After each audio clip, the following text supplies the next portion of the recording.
Hello po. Hello guys. Good morning.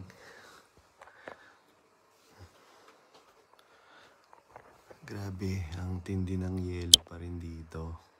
Yan. Yung boses ko, ganyan pa din. So, hindi ko alam kasi kahapon nagpaalam yung boss ko sa akin na pupunta daw ng downtown. Yung downtown is around 40 minutes away lang dito sa lugar namin. Pero anong oras na? Di pa rin nakakabalik. So, ang ginawa namin, sinarado na namin yung hotel. Tapos,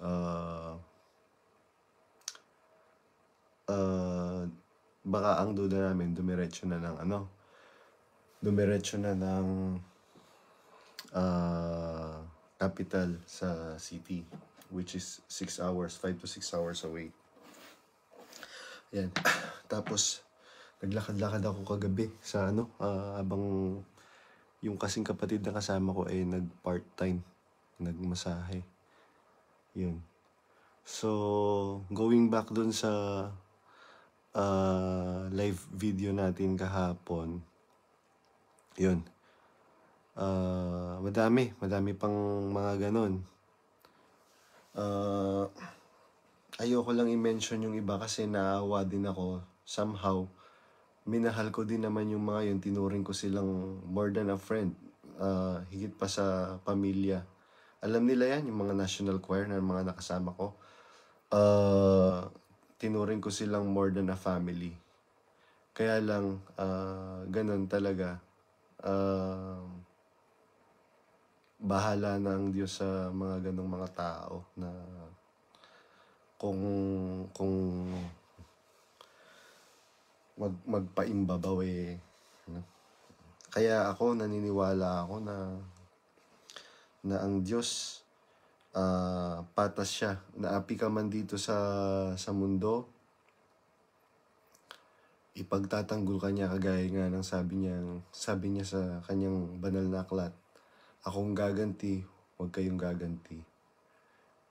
Kaya ako, bahala na sila. And isa pang imbestigahan ninyo dyan sa MCGI para bumalik yung presensya ng Diyos dyan. Yung KNP ng Middle East at saka yung KNP ng Asia Oceania. Hindi ko mention yung mga name nila. Alam niyo naman siguro kung sino mga KNP dyan sa Middle East at saka sa Asia Oceania. Alam niyo po ba, sa Middle East lang, napakaraming mga kapatid, pamilya ang hindi na dumadalo because they have been exploited financially. Ngayon sila ang nagpapasasa sa pera. Bakit? Hindi ko binalikan ko yung video ko kahapon. Hindi ko na mention hindi ko na reiterate yung regarding dun sa kina Brad Don Capulong tsaka kay Sis Lizelle kasi to be honest, sila yung number one na tumulong kay Brother Eli when Brother Eli was still alive. Talagang nakita ko sila, yung mag-asawa na yun na nagsisikap, kumakayod fairly para makatulong kay Brother Eli. Tapos nung namatay si Brother Eli, walang mana na naiwan dun sa mga siguro nakapag-isip-isip sila na kailangan nilang mag-save up din for their mga anak. Yun. Kasi with all fairness naman, nakita ko yung mag-asawa na yon na talagang naghanap buhay ng marangal para makatulong kay Brother Eli. Kasama ako noon, nagdidivisoria kami, nagbabaklaran kami. Pasan-pasan namin yung mga paninda na na kung meron lang akong mga noon, may kung uso na nga yung mga ganitong mga technology, siguro na ko yun na somehow na document ko yung mga ganon. Tapos kakain lang, bibili lang kami sa mga fast food chain, tapos kakain kami sa sasakyan. Ganun lang ang buhay namin. Hindi kagaya ng mga ngayon ay, biruin mo, yung mga report ng mga kapatid dyan sa Middle East at saka sa ano, na hindi nakakarating sa pangasiwaan ngayon. Kung mahal talaga natin, mahal ninyo ang iglesia, ang MCGI, iparating ninyo kay, kay Kuya Daniel. Kaya lang, mukhang si Kuya Daniel, takot na rin sa mga KNP. Kagaya nung yung paksa nung prayer meeting, kailangan daw yung desisyon ng KNP igalang. Paano igagalang yung desisyon ng KNP? Minumolest nga yung mga kapatid. Kagaya nung ginawa sa akin, pinagtulungan ako ni Noli Saballa. Yan, babanggitin ko. Talaga, meron akong katibayan dyan. Yung Noli Saballa na yan. Walang hiya yan. Ako. Walang yayang Noli Saballa na yan. Pinagtulungan nila ako nung nanay ni Kuya Daniel. Di na nga binigay yung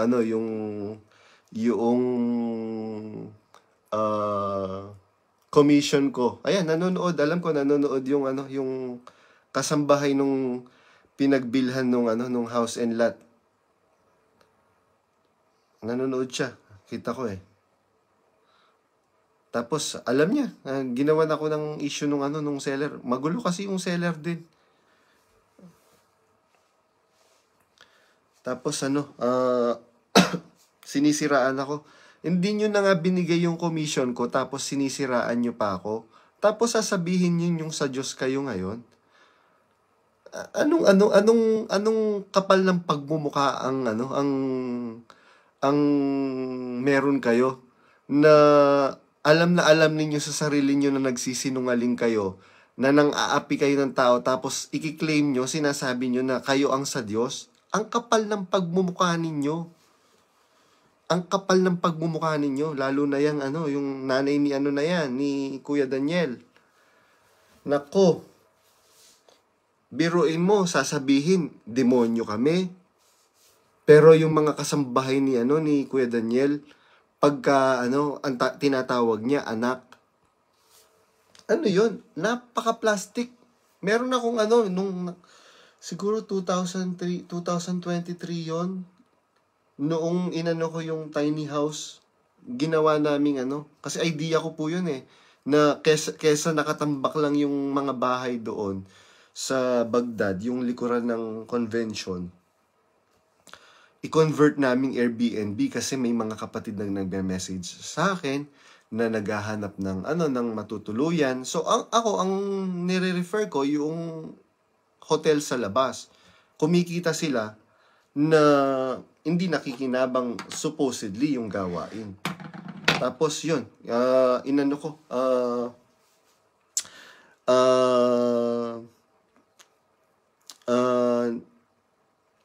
sinuggest ko dun sa daddy ni Kuya Daniel. Mahal kasi ako nung daddy ni Kuya Daniel. Nung nasa Singapore nga kami, gusto niyang i-adapt ako, gawin akong rason din. Kaya lang, ayoko naman, kasi syempre, ako yung junior ng tatay ko, tapos magpapapalit ako ng pangalan. Tapos, yun, siguro doon ako start na pinag-initan nung mother ni Kuya Daniel. Ewan ko lang bakit ganun. Tapos ako ang sasabihin ninyong may puot. Kung meron akong puot, hindi ako tatagal dyan. Mind you, mag-isip-isip lang kayo. Huwag kayong mga bulag. Mag-isip-isip kayo. Mind you, hindi ako tatagal dyan ng 20 years. More or less. 20 years. Walang sahod po yun, ha? Walang sahod. Tapos, minumura-mura ka pa. Tapos, makita ka lang na nakaupo, sisigaw-sigawan ka. Nagpapalaki ka daw ng bayag, etc. Tapos, pag may sakit ka, hindi ka pwedeng, hindi magtrabaho. Kasi sasabihin nila, nagsasakit-sakitan lang. Maraming dyan. Maraming saksi dyan. Maraming mga saksi dyan na magpapatunay na totoo yung mga sinasabi ko. Siyempre, unang-una ang Diyos. Bakit ko sinasabing unang-una ang Diyos? Kasi ang Diyos, hindi siya bula ang saksi. Alam nyo yan. Sabi nga nung kapatid mismo ni Kuya Daniel ang gara-gara ni Mami. Pag nakaharap si Kuya, nagtatransform siya. Meron pa siyang meron pang naka-observe nun. Hindi ko na lang babanggitin yung mga pangalan nila nung ibang mga naka-observe na same din yung sinabi na nagtatransform si Mami pag nakaharap si Kuya. Ayun. Hindi ko na lang babanggitin yung mga pangalan nila kasi nila yun. Privacy nila yun. Tapos isa pa. Ayan si Ronald Deticio ng MMC din, dating National Choir, at saka si Roderick Payabyab. Ako, sa totoo lang, naawa ako sa inyo dahil si Dick talagang itinuring kong kaibigan. Pero ikaw yung magpapakalat ngayon sa akin na nagsasalita ako ng laban sa aral. Ikaw yung yung messenger mo yon, yung sinend sa akin ng kapatid. Tapos yung GC ng National Choir, binuwag nyo. Pinagtatanggal nyo yung mga akala nyo hindi nakakarating sa akin. Bakit? Hindi nyo alam ngayon kung saan galing yon. Mind you, hindi nang galing yun sa National Choir. Ayan, imbestigahan nyo din yung nagli-live-in yung dalawa na yan. Hanggang ngayon, si Oneng Deticio, tsaka si Roderick Payabyab.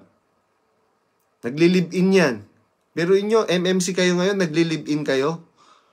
O meron pang nagli-live-in dyan sa MMC. Naman, tomboy naman. Hindi naman bakla, tomboy. Di ko na lang babanggitin yung pangalan. Pero alam nyo yon, nagli-live-in sila. Ang bababoy ninyo. Tapos sasabihin ninyo, kayo ang sa Diyos. Inuulit ko po, kung para kasi may nag-message sa akin kanina. Akala ko ba bro, sabi ni Brad Eli, tulungan natin si kapatid na Daniel pag nawala siya. Paano natin tutulungan si kapatid na Daniel? Yung paksa ng prayer meeting, sinasabi, dapat igalang yung mga KNP. Ginagalang naman natin. Ako personally, ginagalang ko.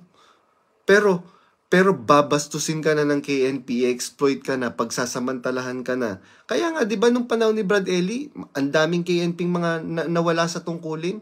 Yan, si Brad Noli Molero. Paano yun? Sino pa ba? Si Bradner Manabat. O, sino pa ba? Madami. Bakit ngayon, parang Santo Papa na rin yung mga KNP, infallible, hindi po pwedeng magkamali. Tandaan po ninyo, meron pong nakasulat sa Biblia sa Gawa ng mga Apostol, na yung mga apostol na po mismo yun nagkaroon sila ng hindi kakaunting usapin. Ibig sabihin nun, nagkaroon sila ng malaking usapin. Kaya nga, ang nakasulat, nagkaroon sila ng hindi kakaunting usapin.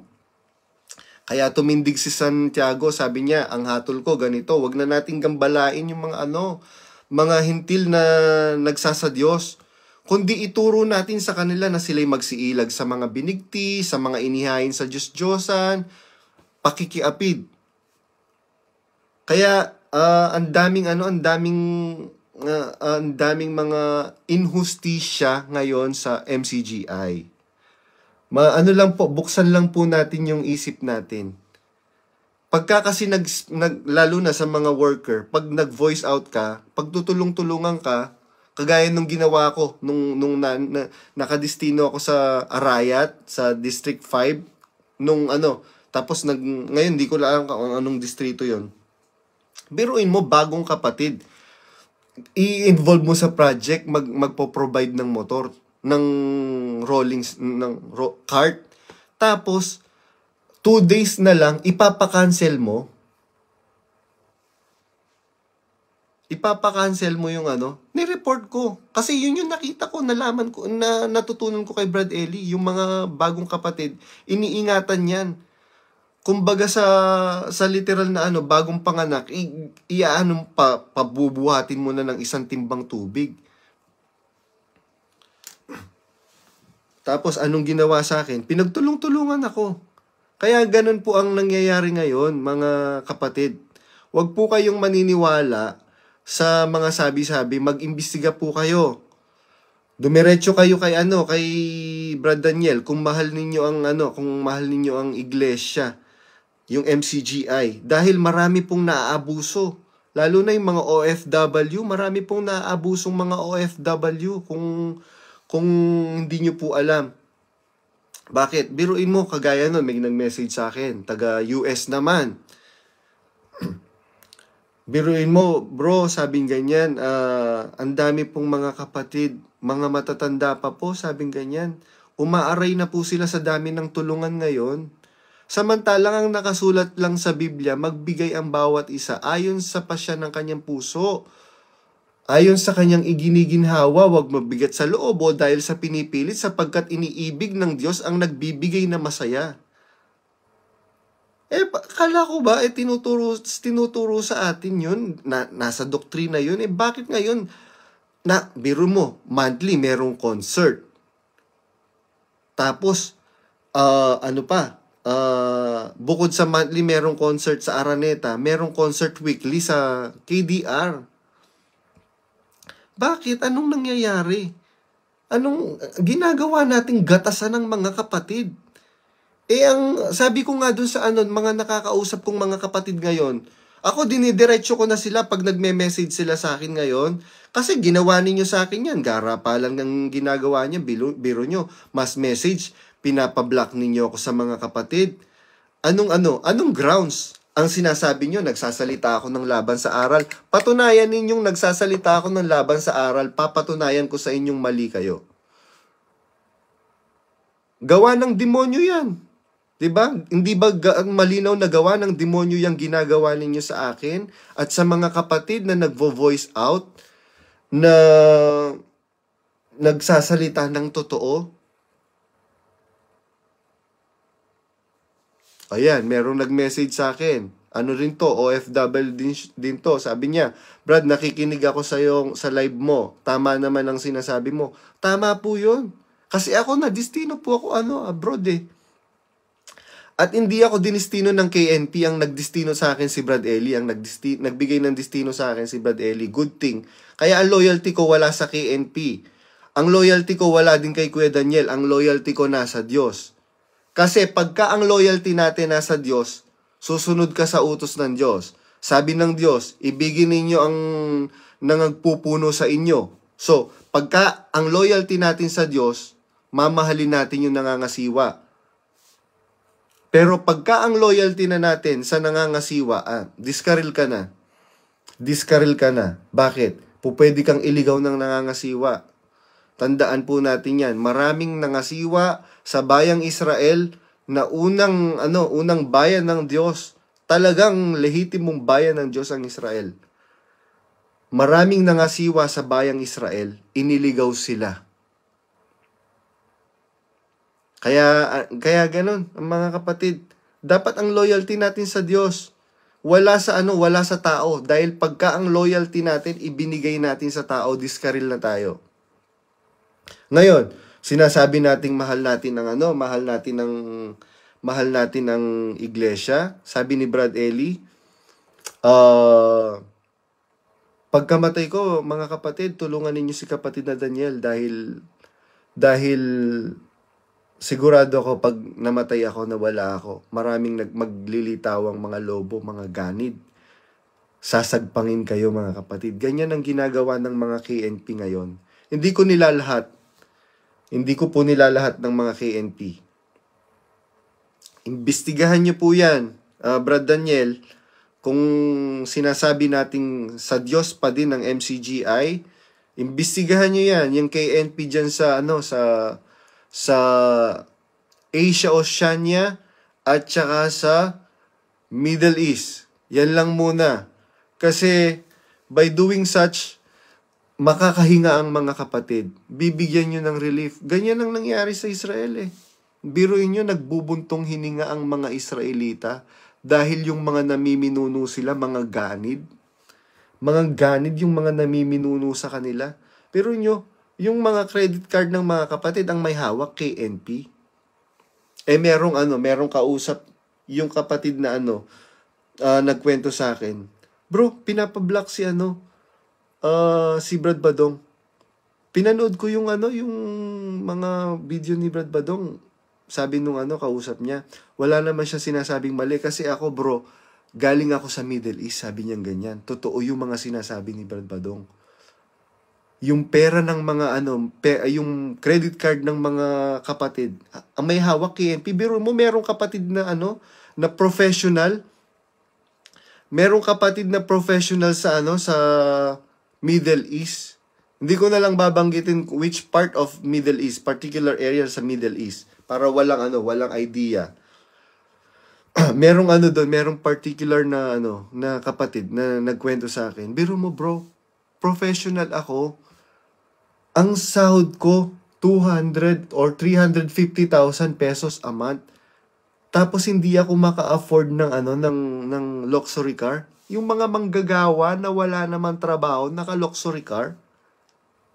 Hindi ba kabalintunaan 'yon?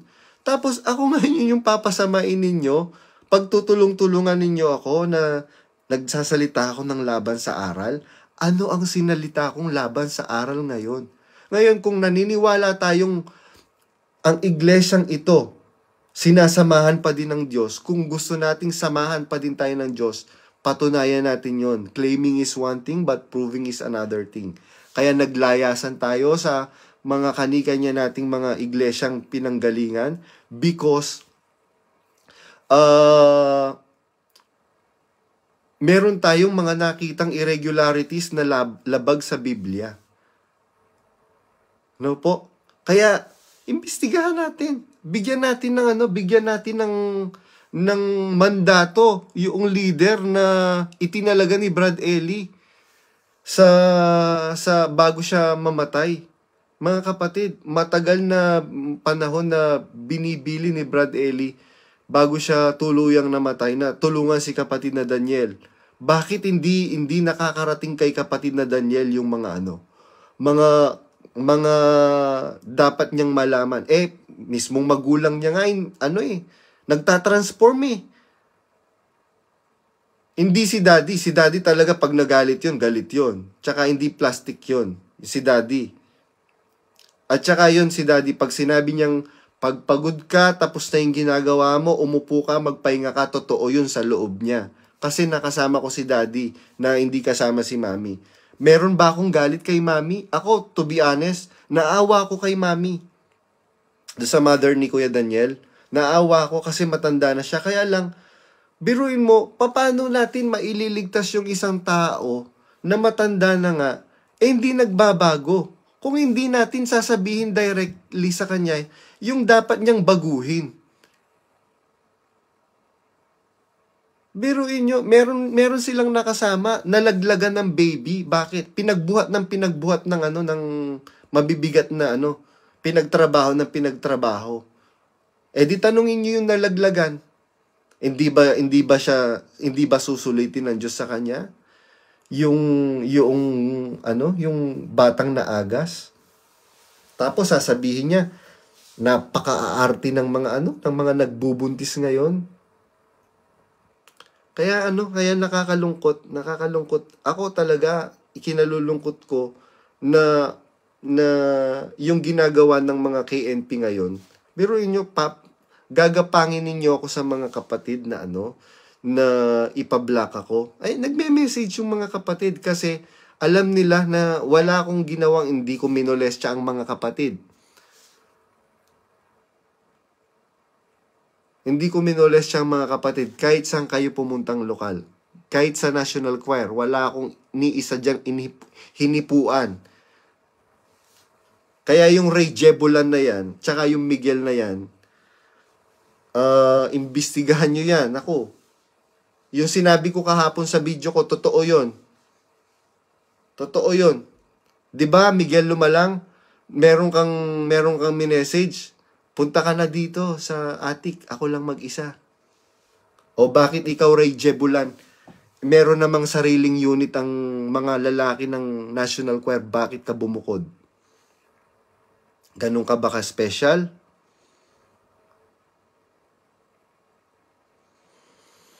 Tapos sasabihin ninyo na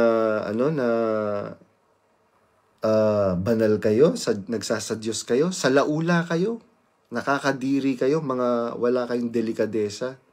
Yung iniingatan ni Brad Eli na iglesia, binababoy ninyo. Yan, pati yung mga KNP na yan, yung sa Middle East at saka sa Asia Oceania, kawawa yung mga kapatid. Kawawa yung mga kapatid na napighati. Biruin nyo, to the extent na hindi na sila dadalo. Tapos magpo-post kayo na iiwanan mo yung nalalabi mong pag-asa, yung pagdalo. Bakit? Iniwanan ba namin? Hindi namin iniwanan yun. Tanungin nyo yung kapatid na kasama ko dito.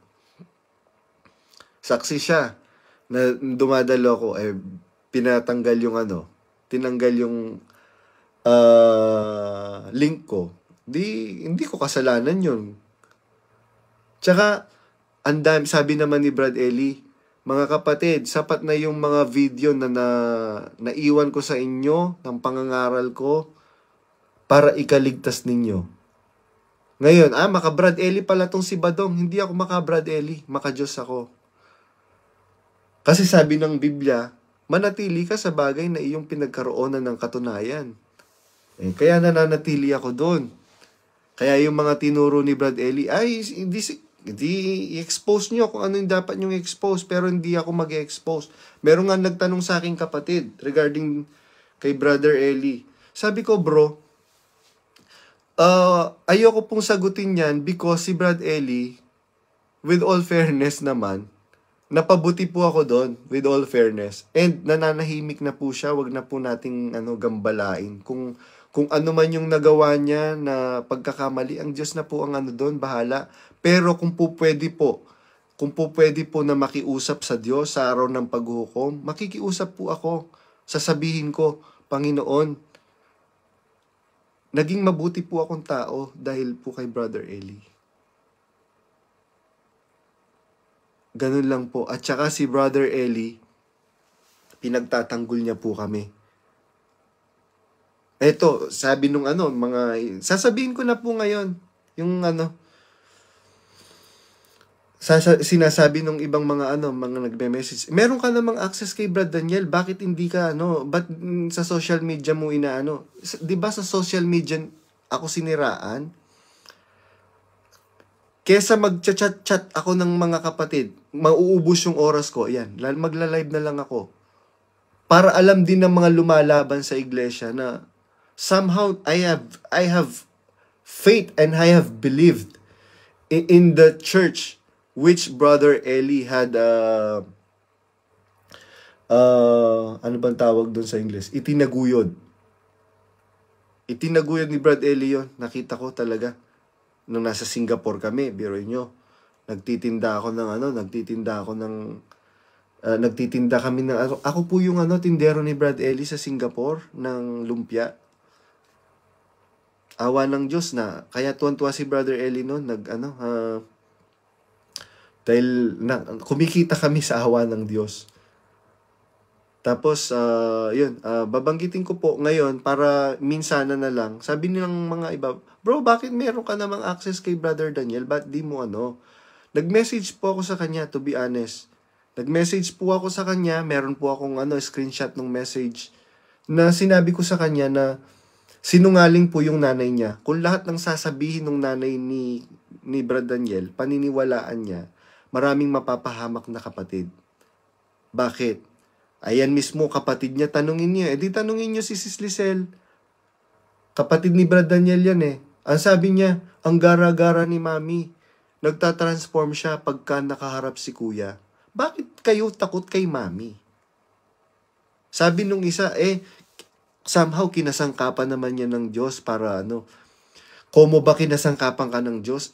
Pwede ka nang gumawa ng masama? Nung gumawa ng masama si Haring David, hindi ba paparusahan dapat siya ng Diyos?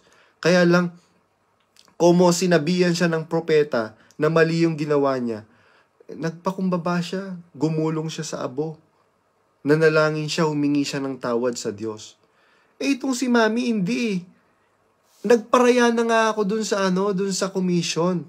Tapos patuloy ka pa rin na nagbabangong puri. Sinisiraan mo ko. Nananahimik na nga ako, pumunta na nga ako sa Albania. Napakalayo na nito. Tapos sinisiraan mo pa ako. Tinuring ko po kayong magulang. Katunayang pinaglingkuran ko kayo ng mabuti. Budhi po ninyo ang tanungin ninyo. Kahit pagod na ako maghapon sa kakatrabaho, sa dami ng utos ninyo, minamasay ko kayo. Tapos pag minamasay ko kayo, nakakatulog ako, sinisipa nyo ko. Hindi ba totoo yon? Masakit yun sa kalooban. Masakit sa kalooban yun. Sabi ko nga, ni isang paglilingkod na ginawa ko sa inyo, hindi ko man nagawa sa mga magulang ko.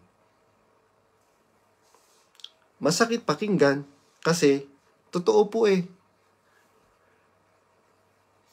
Nag-message ako kay kuya, wala naman pong walang reply si kuya, hindi man lang ako kinausap na pagpasensyahan mo na lang yung nanay ko. Pero po si Brad Eli, hindi po siya ganun. Kinakausap niya po kami. Tanungin niyo po yung Kaya nga yung si Brad Warren, tsaka si Dada, yung mag-asawa, pati yung mga pamilya nila, hindi na dumadalo, ayaw nang dumalo. Kasi pinag-initan din ng ni Mami, yung mother ni Brad Daniel. Kasi pag pinag-initan ka nun, nung nasa Brazil kami, actually nasa Singapore pa lang po eh. Pagka pinag-initan ka nun, iba-blackmail nila si Brad Eli. During those times, pinagtatanggol pa kami ni Brother Eli, tsaka yung earlier days sa Brazil, na pagtatanggol pa kami ni Brother Eli.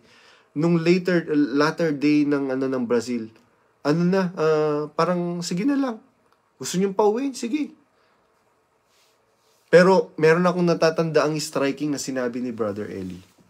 Kasi gusto rin pauwiin nun si Srina, tsaka si Bradmon, yung mag-asawa na yun na Nonato.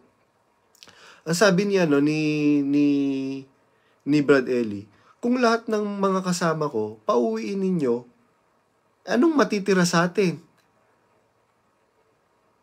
Napakahirap maghanap ng makakasama na na mapagkakatiwalaan mo, sabi ni Brad Eli. O kaya ngayon, tignan ninyo, meron ba kayong mga kasama ngayon na nagtatagal? Ilan na yung mga kasama nyong pagka umaalis sila, we don't have proper goodbye. It's either lumalayas, nagpapaalam na magbabakasyon lang, pero dala-dala na lahat ng mga gamit. Bakit? Kasi ganoong kayo kalupit. Hindi nyo na maikakaila yun. Na naging malupit kayo. Ngayon, po pwede naman sabi nga ni Kuya Daniel, yung acceptance na mali tayo, doon nagsisimula yung pagbabago. Pagka in-accept mo na nagkamali ka, doon magkakaroon ng pagbabago. Pero yung fact na in denial ka, hindi mo ina-accept, hindi tayo magbabago. Yan, merong kapatid ngayon na nag-view ngayon ng live ko. Nagtapat na ako sa kanya kasi dapat bibilin namin yung bahay sa katabing niya. Message sa akin yung kapatid. Bro, nakausap ko na po yung owner ng bahay, nakapag-negotiate na po ako, etc. Hindi ko masabi sa kanya kasi nahihirapan ako eh. Dati kasi pinagtatanggol ko sila. Pinagtatakpan ko sila as much as possible. For the sake of Brother Eli and Brother Daniel and for the church. Kasi, sila eh, somehow, meron silang pangalan sa iglesia. Meron silang sinasabi sa iglesia. Pero, nagtapat na ako doon sa kapatid. Sabi ko, kapatid, pasensya ka na. hindi na matutuloy yung transaction kasi tatapatin na kita, nagkaroon ng problema. Parang pinag-iisipan nila ako na nangungumisyon ako.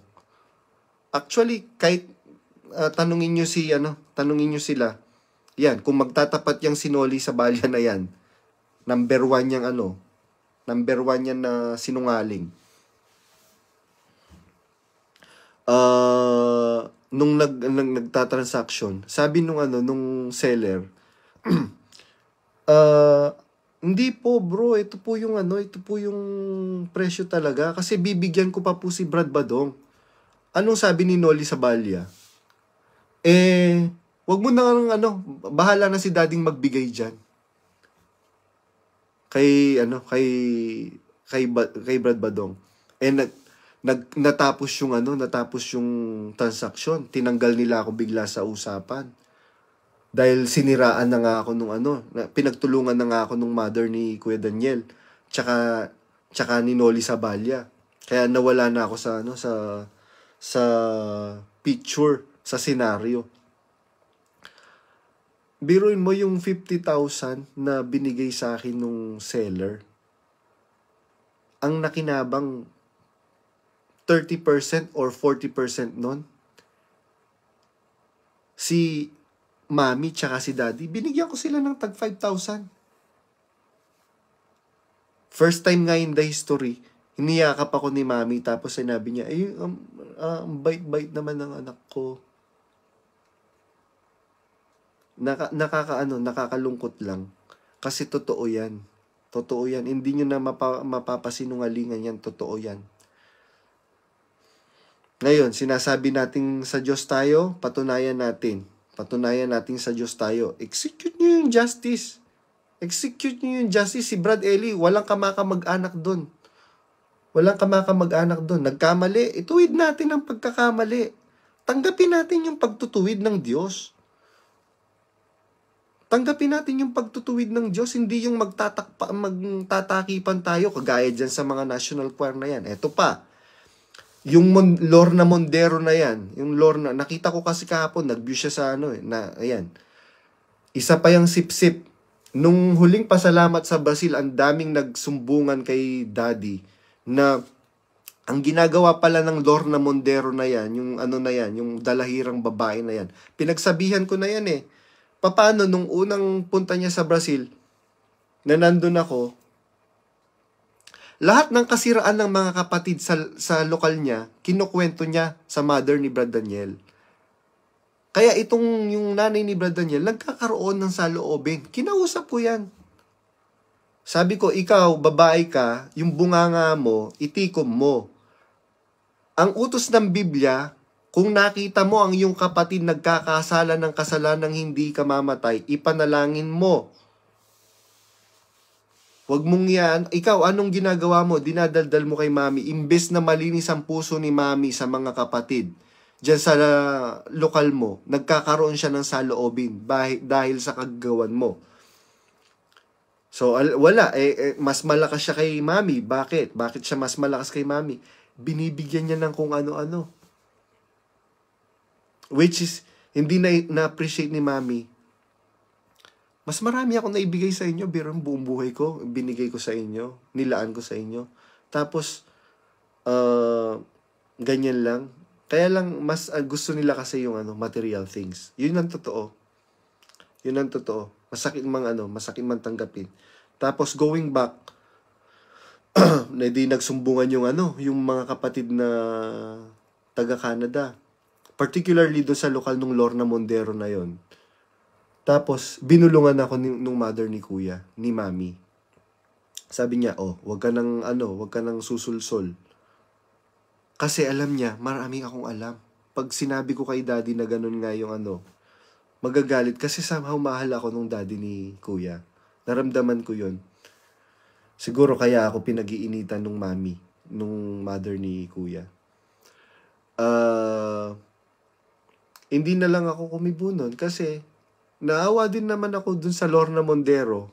As in, naawa ako kasi sabi ko, kawawa naman. Yun, ngayon naglalabasan yung mga kapatid na nagsusumbong na ang ginagawa niya, pinagsusulisit niya sa mga kapatid sa lokal nila na ibibigay niya kila sa mother, sa parents ni kuya, etc. Pero pag binibigay niya na sa parents ni kuya, wala na yung galing po sa mga kapatid, galing na lang sa kanya. Yan. Yan yung Lorna Mondero na yan. Nakita ko lang yung ayoko sanang banggitin yung Lorna Mondero na yun kasi nakita ko yung bata, yung anak niya. Naawa din ako sa ko. Kaya lang, hindi kasi dapat malaman ni yung totoo. Marami kasing ikinukubli yung mga nakapaligid kay Brad Daniel na dapat niyang malaman. Hindi ko alam kung nakakarating ba sa kanya o hindi niya lang ini-entertain o parang baliwala na lang sa kanya kasi hindi po ganun si Brad Ellie. Hindi po, tapos ako pinagbibintangan nila ako dati na nagsusumbong daw ako kay Brad Ellie. With all fairness, sa buong buhay ko, 2 beses lang ako nagsumbong kay Brad Ellie nung punong-puno na ako. Nung pinatanggal ako ni Ruti sa Sondonsilyo.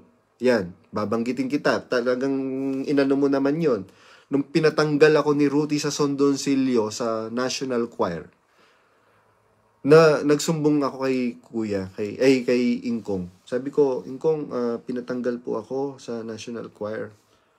Ang sabi ni Brad Ellie, sige kakausapin ko si kuya mo. Yun, malungkot man. Kaya nga nung sinabihan ako ni Brad Nilo, itong dapat si Badong, MMC na din to eh. Di ko naman kailangan maging MMC para makapaglingkod sa Diyos. Biro mo, MMC ka nga. Anong ginagawa? Nagbababuyan naman. Ako, I have looked up sa MMC nung bagong kapatid ako and I have admired them so much. Tiningala ko sila. Actually, hanggang ngayon, meron pa rin akong mga mahal na tinuturing na mahal na mga kapatid sa MMC. Hindi ko na lang babanggitin na nagre-reach out sila sa akin kasi yun ang mandato sa kanila na i-block ako. Ganyan ba yung iglesia na sinasabi nating totoo na papasamain natin yung mga kapatid? Anong pruweba ninyo ngayon? Ako, marami akong pruweba.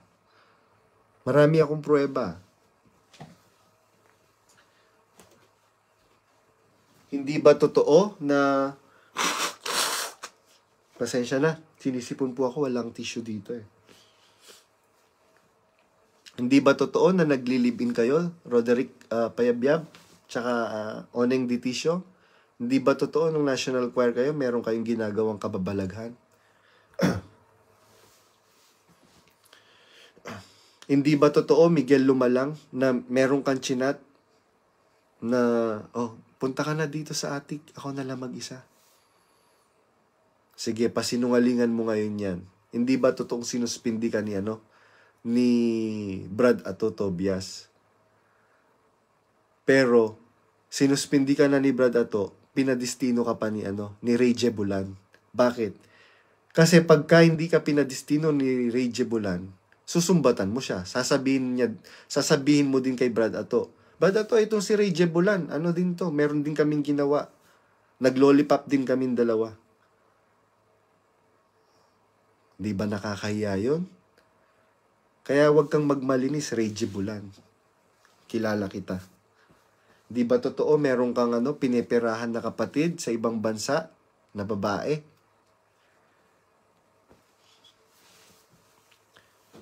Hindi ba totoo? Ayan, may mga kapatid na nakakapansin sa'yo ngayon. Bakit puro ang dami mong boylet, ang dami mong kasama na ayan, merong kapatid na nag-thumbs up. Sabi niya, pagka papasinungalingan nila yung sinasabi mo, isa ako sa titistigo. Totoo yung sinasabi mo na yan, na naglololipapan. Kaya ganun, mga kapatid.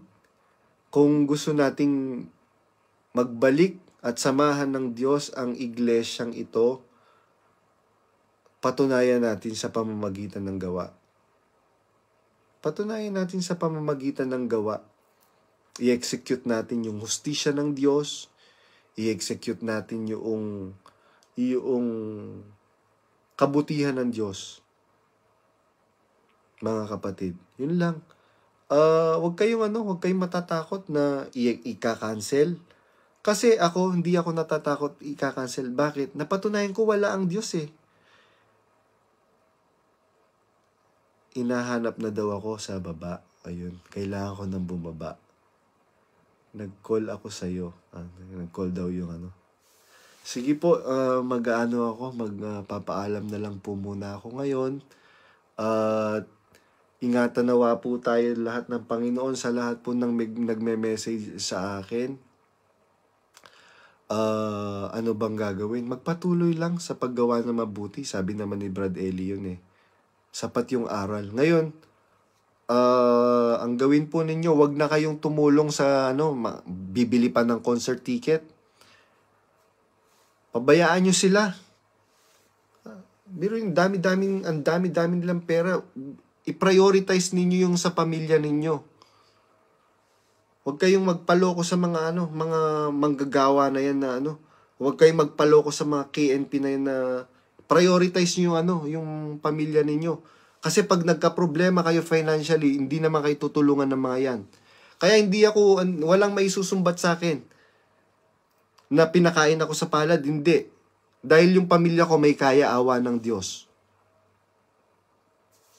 Yung pamilya ko hindi patay gutom. Kaya wala silang maisusumbat sa akin na pinakain nila ako sa palad nila. Ganito, ganyan, hindi. Kaya mga kapatid, magpatuloy po kayo, magpatuloy tayo sa paggawa ng mabuti. Yung mga nagka-cancel na yan. At saka isa pa, yung Jane Angeles na yan, kung anong sinasabi mo sa kapatid na kaibigan ko, napakadalahira mong babae ka. Bakit? Ano bang ginawa ko sa'yo, Jane Angeles? Meron ba akong ginawa? Ito pa, yung Buboy Rimulin na yan. Biro mo, tatawagin mo yung kapatid sa Singapore, sasabihin mo na nahayag na siya. Anong nahayag? Di ba ikaw, isa ka pa rin number 1 maglo-lollipop? Wala akong ginawang masama sa'yo, Buboy Rimulin. Itinuring kitang mabuting kaibigan. Pero anong inaano mo ngayon? Meron ka pang pinopost-post na sawayin ka nawa? Ikaw ang sawayin ka nawa. Hindi ba madami ang nilollipop mo? Ayoko nang banggitin yung kasi pangit-pangit nga naman pakinggan. Ako, inulit-ulit ko yung video ko, natatawa ako sa video kahapon. Pero yun na lang po kasi hinahanap na po ako ng boss ko. Nandito na pala yung boss ko. Basta magpatuloy po tayo sa paggawa na mabuti. Ngayon, kung gusto nating magbalik ang Diyos sa MCGI, sayang yung nasimulan ni Brother Eli na ipinagpatuloy niya na pangangaral ni kapatid na Perez. Sayang. Kung tuluyang mawawala ang Diyos sa MCGI. Yun lamang po. Salamat po sa Diyos. Ingatan nawa.